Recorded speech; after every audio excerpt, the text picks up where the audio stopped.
Salut, c'est Trado, content de vous retrouver pour la mise à jour de l'indice parisien et de Inas Pharma qui m'a été demandé très souvent, de très nombreuses fois sur le forum Boursorama. Et on va commencer par le coin des fondamentaux et les jours se suivent et ne se ressemblent pas. Là, c'est tout rouge et les marchés, les investisseurs ont été pris un petit peu à froid. Tout d'abord, les espoirs d'un QE chinois ont été démentis et beaucoup espéraient en fait que le bon côté des choses avec le ralentissement de la croissance économique chinoise serait un QE à l'image de ce qui s'est déjà passé en Europe et puis aux États-Unis. Eh bien non, disent les Chinois.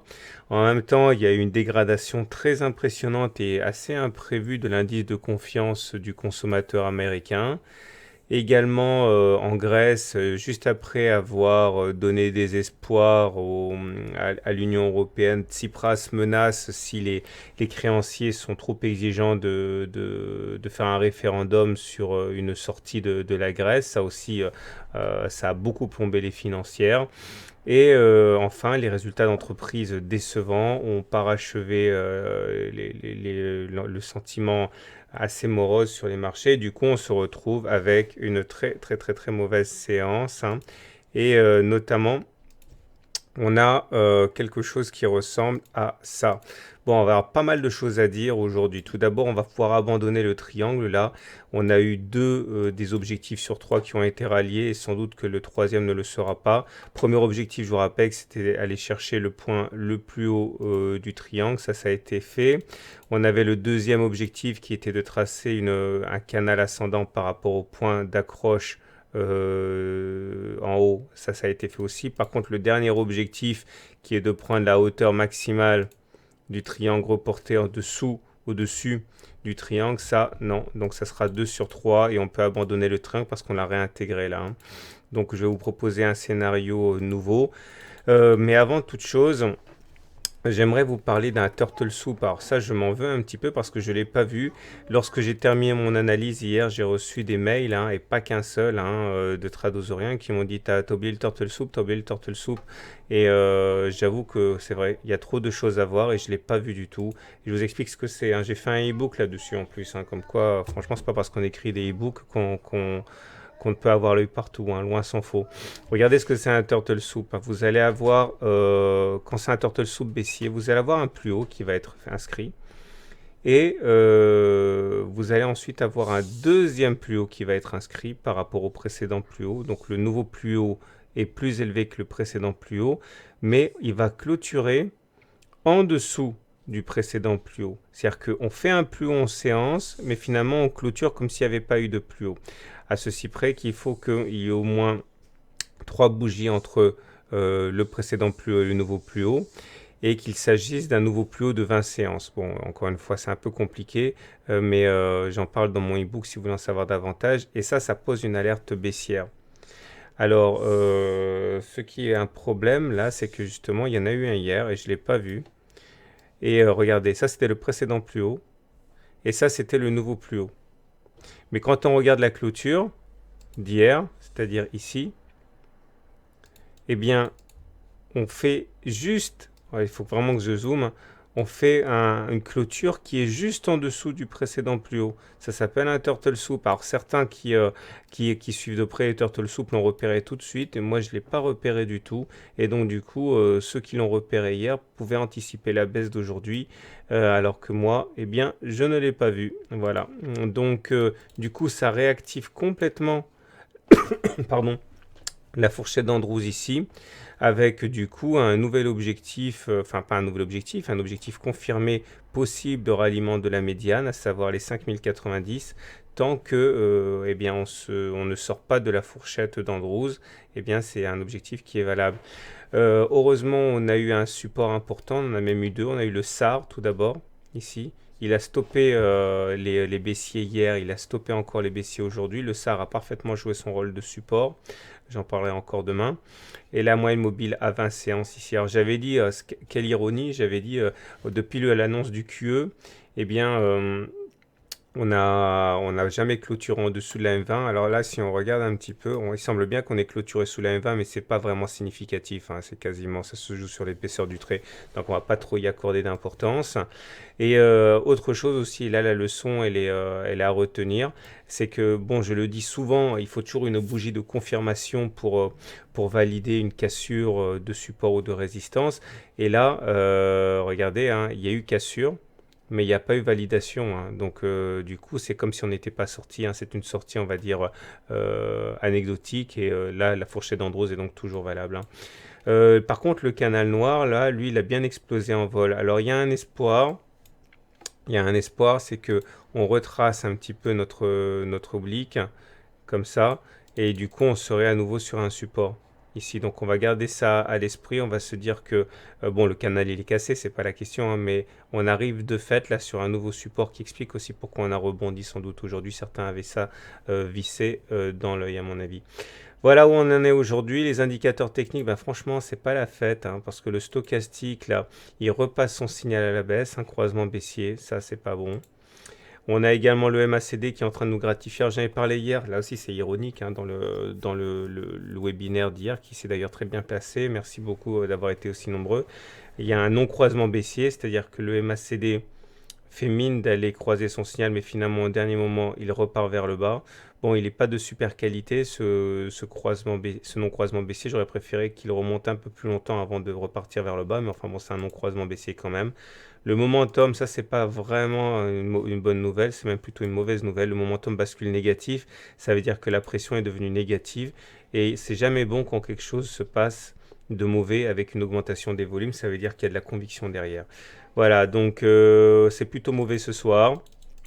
Moi, je vous propose maintenant de suivre la fourchette d'Andros, ça sera notre scénario de référence, et éventuellement, pour ceux qui veulent entre-temps, une espèce voilà, de canal dans lequel on latéraliserait en fait, hein, depuis avril, hein, depuis 15 avril, ça ressemblerait vaguement à ça. Et n'oubliez pas, hein, une tendance haussière qui s'achève, ça ne veut pas dire baisse. Une tendance haussière qui s'achève, dans plus d'un cas sur deux, ça veut dire latéralisation, consolidation. On passe rarement de la hausse à la baisse majeure, hein. Donc, c'est pas la peine non plus de paniquer, c'est trop tôt.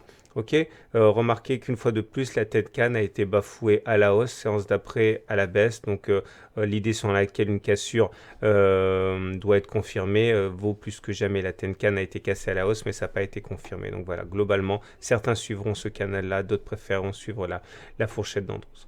Voilà, place maintenant à l'analyse d'Inat Pharma qui m'a été très souvent demandée, je l'ai dit.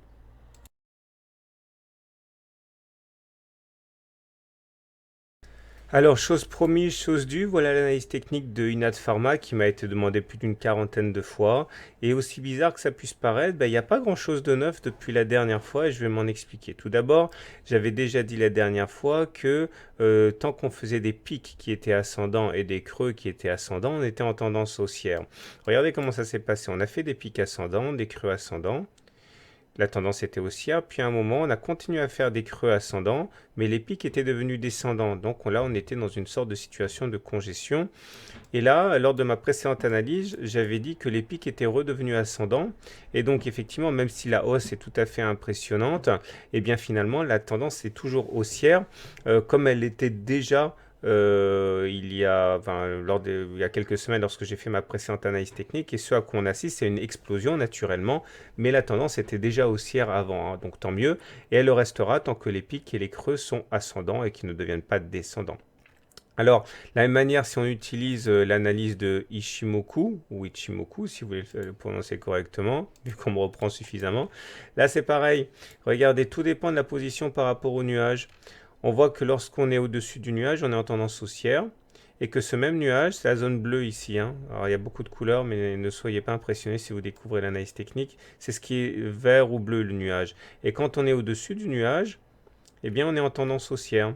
Et ce même nuage joue un rôle de support. Regardez, là, on était en tendance haussière, puis on a rebondi 3 fois sur le nuage qui joue un rôle de support. On est reparti de l'avant. Il y a une grosse attaque baissière qui nous a fait perdre près de... Bon, je vois pas trop. Oui, voilà. 23,7% lors de cette bougie-là. Mais finalement, on a une fois de plus rebondi sur le nuage et on est parti vers les nouveaux sommets. Donc à ce niveau, on est toujours en tendance haussière avec un gros support qui est la Tenkan. Ici, comme vous pouvez voir, la Tenkan, c'est la courbe marron là. Ça a tendance à servir un rôle de support aussi, au même titre que le nuage. Et on a eu tendance à rebondir dessus pas mal de fois, avant qu'en deuxième rideau, le nuage joue. Donc là, pareil, on aura un gros support sur la Tenkan qui est actuellement à 12,8 euros en cas d'attaque baissière.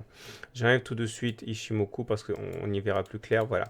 Moi, j'aimerais surtout vous parler des Bollinger, là, parce qu'il y a quelque chose qui est très bien et qui est aussi très important à comprendre. C'est que, regardez, là, on vient de faire un T2. Ce que vous devez comprendre, c'est que 90% des clôtures se font entre la Bollinger supérieure et la Bollinger inférieure. C'est les courbes mauves. Bollinger sup, Bollinger inférieure. Et lorsque l'on clôture au-dessus de la Bollinger supérieure, comme ça a été le cas la semaine dernière, ça veut dire qu'il y a un mouvement d'ampleur qui se met en place et on peut s'attendre effectivement à des hausses impressionnantes. Alors c'est ce qui s'est passé la semaine dernière, ce qui se passe aussi cette semaine. Néanmoins, il est impératif, il est très souhaitable qu'à chaque fois que l'on s'amuse à sortir des Bollinger, à un moment ou à un autre, il y a une touchette avec la Bollinger supérieure. Sinon, ça s'appelle il n'y a pas vraiment de nom pour ça, appelons ça comme vous voulez, une tradobulle, ce que vous voulez. Et l'idée, c'est que s'il n'y a pas contact avec la Bollinger supérieure, eh bien très souvent après, il y a un début de consolidation. Regardez, ça s'est passé ici. Il y a eu un T1, un T2, un T3, c'est-à-dire 3 clôtures au-dessus de la Bollinger supérieure. Mais là, on a refusé le contact avec la Bollinger supérieure et derrière, boum, consolidation. Attention, rien ne fonctionne à 100% en analyse technique, mais il faut savoir que c'est une épée de Damoclès. Il faudrait vraiment que d'ici vendredi, à un moment ou à un autre, on touche la Bollinger supérieure. Ça serait quand même beaucoup plus sain.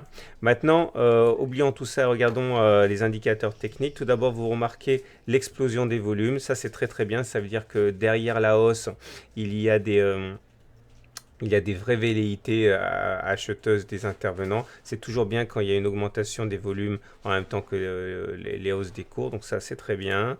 On remarque un signal intéressant sur le RSI qui vient de basculer au-dessus de 70, c'est-à-dire qu'il est dans sa zone de surachat. Alors contrairement à ce que son nom indique, c'est une bonne chose. Regardez, les dernières fois que ça s'est produit, c'était là, là et là. Et à chaque fois, ça nous a fait des poussées très intéressantes. T1, T2, T3, T1, T2, T1, T2, etc. Donc ça, c'est une bonne chose aussi. Mettez cet indicateur sur votre plateforme graphique, parce que quand on sortira de la zone et qu'on passera en dessous de 70, ça sera une alerte baissière. Pour l'instant, on n'y est pas du tout. Autre élément très favorable, c'est le Trix qui repasse au-dessus de son signal. C'est excellent. La dernière fois que ça s'est produit, c'était là. Ok, regardez, c'était le début de la forte hausse à laquelle on a assisté. Troisième élément et pas des moindres, le MACD qui croise son signal à la hausse ici. La dernière fois que ça s'est produit, c'était là. Ok, et ça nous a donné également une belle hausse par la suite, donc c'est un signal très encourageant. Pareil, mettez le MACD sur votre plateforme, puisque un croisement à la baisse, comme ça a été le cas ici, annoncerait une consolidation. Donc ça, c'est toujours bien d'être prévenu à l'avance. Et le stochastique vient de croiser son signal à la hausse aussi, mais surtout ce qu'on surveillera, c'est le moment où il passerait au-dessus de 80, ça sera un signal aussi. La dernière fois que c'est produit, c'était là. Ok, et on a vraiment une chose intéressante derrière. Voilà, donc pour faire simple, c'est très haussier. Seule ombre au tableau, s'il en est à court terme, c'est qu'il faut qu'on aille à un moment ou un autre, soit chercher la Bollinger supérieure, soit monter tellement que la Bollinger supérieure sera attirée et viendra toucher le bas du chandelier, l'un ou l'autre, mais idéalement, évidemment, ça serait plutôt une hausse très importante qui attirerait la Bollinger supérieure, ça serait bien, mais si ce n'est pas le cas, méfiance parce qu'on risque d'avoir une consolidation, mais sinon, globalement, c'est vraiment excellent. Voilà, je vous souhaite une bonne soirée, je vous souhaite de bons trades. N'oubliez pas de vous abonner à la newsletter gratuite sur mon blog pour recevoir les mises à jour de Inat Pharmat quand il y en aura. N'oubliez pas non plus que si vous découvrez l'analyse technique, je vous offre mon livre pour vous initier à l'analyse technique. Vous envoyez simplement e-book gratuit à mon adresse tradosaurgmail.com et je vous envoie le e-book d'initiation, les exercices corrigés, les cas pratiques, la vidéo exclusive de 25 minutes et tout. Voilà, bonne soirée, bon trade et à très bientôt pour la mise à jour.